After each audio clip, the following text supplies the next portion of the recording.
If you're easily offended, run now. That's your only trigger warning.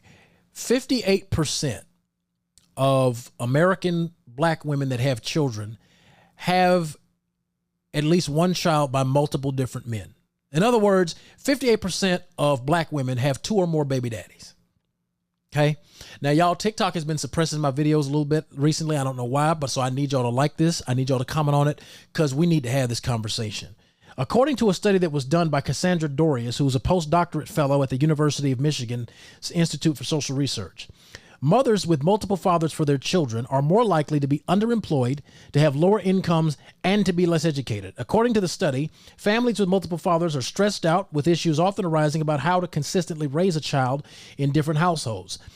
I got a question, because I've heard this used about the fact that 59% of black women that have kids have 2 or more baby daddies. I've heard this used by the pundits on podcasts. I've heard this used by the manosphere. I've heard this used by a lot of men that want to just bash the out of women. So it's like, okay, I accept your premise, but here's the thing. Typically, this study does not take into account the amount of women that were married before they had kids or then got divorced and got remarried and had children. This study doesn't bring that up. It doesn't take that into account. But what I want to know from the men is this. Typically speaking, because I've had conversations with thousands of women at this point, they all say, especially the ones that have multiple children by different men, they say, after my first marriage ended, I became celibate.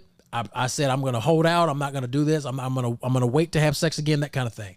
The men they were encountering that were black men were saying, well, you already somebody's mama. Why I got to wait to get the draws? Why I got to wait to clap the cheeks? Why I got to wait to get the...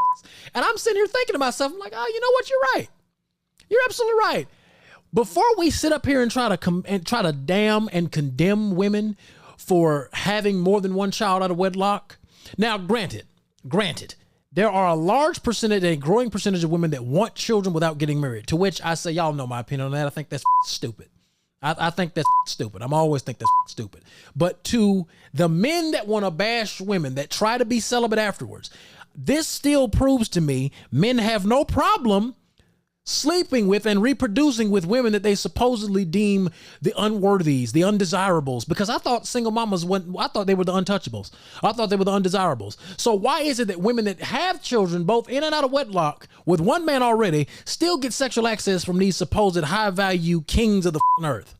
Like, the math doesn't math to me. And as I investigate this further, I'm really starting to think you could either use this to bash women, or you could use this to say men are so hypersexual in this world today that they don't really give a about no legacy. They don't give a about having multiple children in one household that have been fathered by multiple different men. They don't give a about being statistics. They don't. Because if they did, this number of women that have children by more than one man would be drastically lower than what it currently is. So y'all tell me if I'm right, wrong, or indifferent. If you've made it this far, please let me know you made it this far. Put a church down there in the comments if you got this far. Because my thing is this. If men are supposed to be the leaders of society, if we're supposed to be the head honchos, we're the patriarchs, right? We lead society. Why are we leading in creating broken houses and in being active participants in the perpetuation of broken houses? Because the math ain't mathing. Church.